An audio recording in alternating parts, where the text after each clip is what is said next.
Hello, I'm Dr. Charubala Pavan, and today's session is going to cover the rules and regulations for dental practice in India. As this is a long topic, I am planning to record this over 5 videos. So presenting to you the first video in the session on rules and regulations for dental practice in India. We have various stages in our practice. When we are newly establishing our practice, we are busy building up our team, empaneling consultants, hiring our staff. And then after a certain stage, we have an established practice when our day-to-day running of our office and buying new kinds of infrastructure, handling stockouts and maintenance of records is our concern. Or we could be in the stage of retirement when we would like to sell our practice or hand it over to a colleague or a child. So whatever stage we are in, it is very important to know the legal requirements, as it is not enough to know it while setting practice, but laws keep changing and we have to be updated at every stage of our career. The first law I'd like to talk about today is the Dentists Act 1948. It's very important that all of us are registered with our state dental council. Also, it's important to read this act because there are several amendments. A new amendment has been tabled. It has not yet become law, but there are many points in this which are of a lot of interest to all of us. For example, how we could advertise our practices, what is ethically correct, and also it covers points on whether as dentists we are allowed to sell the medicines we prescribe in our clinics, etc. So if we want a little detailed description of this particular act, I will take it up on a future date in a different video. But the first thing we need to know is that we have to register with the State Dental Council. Second important thing which we need to have are ownership documents. We could be the sole proprietor of our clinic. We could be in partnership with another colleague or with somebody who has backed us with investment. Or we could have our clinic in a place which is on leave-in license, that is a rented property. In each of these cases, you need to have certain documents. For example, if you own the property, then you need to have your property tax receipts. If you have taken the place on leave-in license, you need to have a proper leave-in license agreement. And if it's in a partnership with somebody else, you need to have proper partnership agreement and deed. The next important law is registration with district health authorities or the CMO or the municipality, depending on where your practice is. Supposing we are practicing, say, in Chennai, then we need to register with Chennai municipality. Supposing we are practicing in a district level place, then we have to register with our district authorities, with the civil surgeon or with the CMO, as the case may be. A very important thing which I would like to state is that basically health is a state subject. So since we are in a very vast country with several states and union territories, there are slight differences in these laws. So you have to go through the laws in your particular state. What I'll be covering is basically the laws we fall under, but there could be slight differences in each state. The next important law which we need to know is about the Shop and Establishment Act. In some states, it is important to register with the Shop and Establishment Act. That is, you need to go to the Labour Bureau website. In the Labour Bureau website, there will be a place which will there'll be a column which will show you how to register for Shop and Establishment Act. And it is not that all states have mandated it. Certain states have. So you need to see what is applicable for your particular state.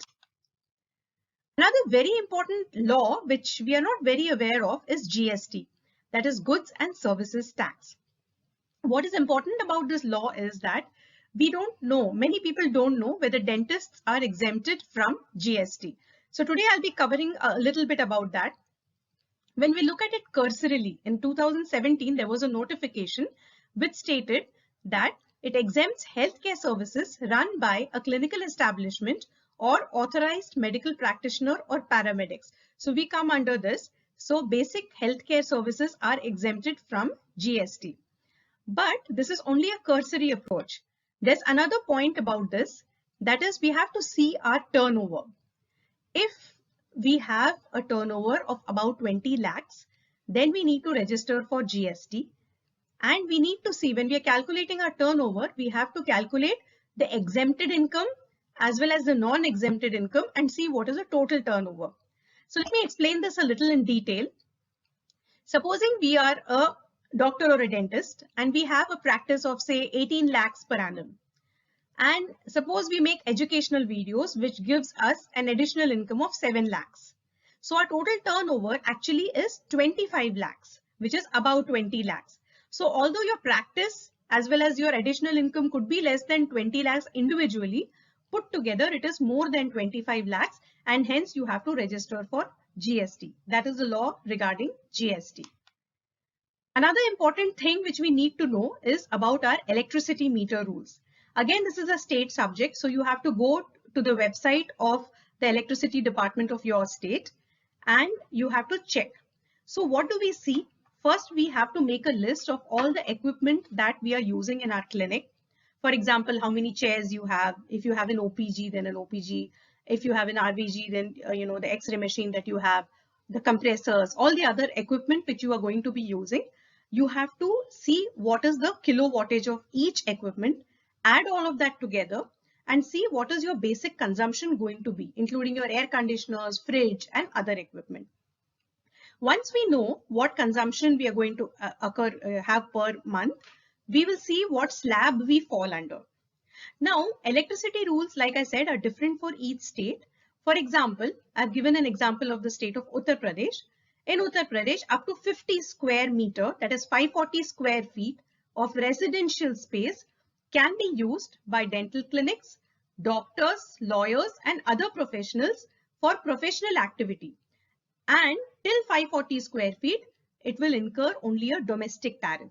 But if your space is more than 540 square feet, then you have to apply for commercial rates. This is the law in the state of Uttar Pradesh. So each state has got an electricity board website. You could go to that and check what the domestic and commercial law is in your particular state. Another very important law is fire law. So what happens is, first we have to see how tall our building is where we are practicing. According to National Building Code, if your building is above 15 meters in height, then you need a fire NOC. Which means that supposing you are practicing say in the basement or in the first floor of a multi-storied building, your particular clinic may be less than 15 meters of height. It may be within the basement or the ground floor.